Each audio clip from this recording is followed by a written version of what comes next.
So once you finish your first two centers opposite each other, then next you solve 3 cross edges. And since I do the cross on white for 4x4, then I will be showing the white edges. Now, since there's a lot of ways to pair up edges and a lot of freedom during this step, it's hard to know if you're doing it the most efficient way. So I will be showing some examples of pairing up 3 cross edges, and hopefully I will cover as many cases as I can, but obviously I don't think I will be able to cover all of them.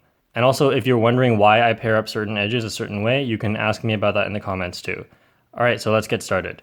So first of all, I'm going to pair up the orange ones, these two. So I'll just move them over and pair them like this. I'll insert it with D so I can see a lot more pieces like this. And now I have green, which I can pair up like this to move this one down and then move this over.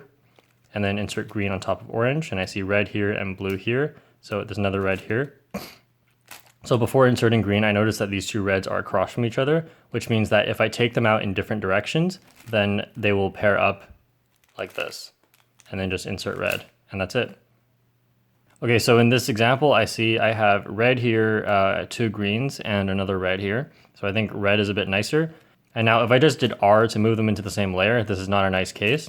So instead what I could do is move this one over to here, and then move this red one over, and then pair them like this. Now insert, and green here, and green here.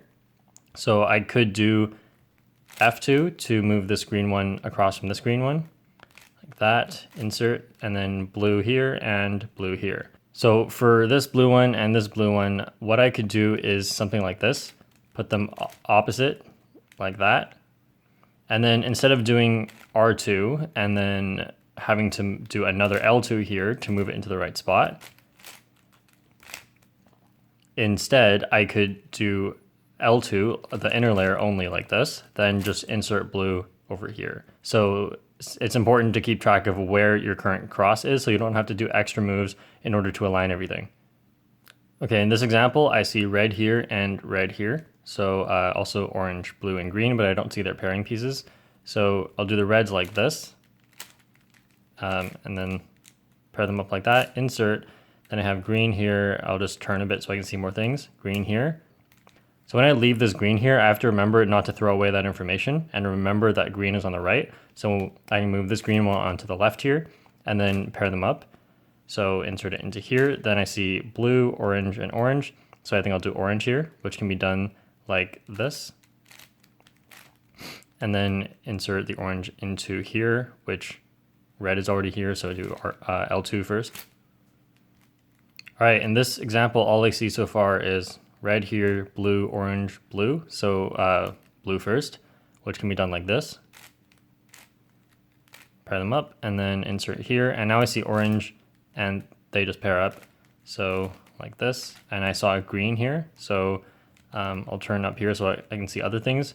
So I see red here, but I saw green first, so I'll do green. So how I would do this case is what you could do is put them like this and then move one of them to the other side so that they can pair up like that. But instead, what's a little bit faster, which takes a few more moves, but is like doesn't take a rotation, is to do this. So that's a cool trick that you can use. It's pretty common. Then put green over here. All right, in this one we have green here and green here. So I could do this to set them up and go like that, insert it. Then we have these reds. So for the reds, if there's nothing here in the D layer, then it's pretty easy. I can just do this and move it to the D layer. Pair them up, insert, then orange, blue. I don't see anything else, so I'll move up and another blue. So this one, I can move this one over here, then move the blue one over.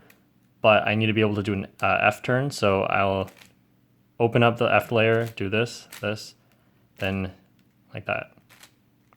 All right, here we have green, orange, blue, red. So that's all the colors. And here I have orange. So orange here, pair them up like this. And I see blue and red here. So that can go with my blue or red. So orange, insert like this. Now I think red might be a bit easier. I can do this and then move it over so they pair up. And then do L2 with inner turns so that they can go into here because orange is at the top, so I wanted to make sure it goes into the bottom. then green here and green here. So pair them up like this. All right, in this example, we have red and red. So whenever you just need to move one of them over to get it into the right spot, but then you need to keep this one in the right spot, then you can just move the R layer away, move this in, and then go back. Then put it in here. Now we have orange here. I'll rotate a bit. Orange here. So move them in like this. Now we have blue here, so I'm looking ahead. Blue here. And then, so here, I guess I could rotate down here and move the blue over here. Then, like that. All right, here all I see is blue and blue, so I could pair them like this. Here I notice orange is already in the pairing up position. So once I insert blue like this, I'll just make sure to come back up to make sure I get my orange back, and then pair up orange like this, and insert. Then I saw green go over here. So then we have green here. So this green is on the left, so I want this green on the right. So like that. And then green needs to go over to here. So I could do L2 like that, or I could do the inner layer L2. It doesn't really matter because both ways it doesn't set up so that this one's over here. So anyway, I can go like that and then do this. All right, here I see blue, red, blue. So I'll move the blue over to here so they are across from each other and then come down like that. Meanwhile, I see a whole bunch of new cross edges. So red here, it's going to be on the left. So I'll put this red on the right, and then I can pair them up like this. Then insert red, and here we have orange and orange. So in this case, whenever the D layer is available, what I would do is this to pair them up and then go like that. So coming back here, for this case, if the D layer was not available, because there's a cross edge in there, but the U layer was available, then what I prefer to do is something like this. Move it into this case, and then hide this edge, move this edge over, and then bring the edge back. I think that's pretty fast, but it's not really worth it to make the U layer available just for that. So there's one with a D layer available and one with a U layer available. Okay, last example, we have oranges here. So I could move this orange down to move this orange over to here. And then like that.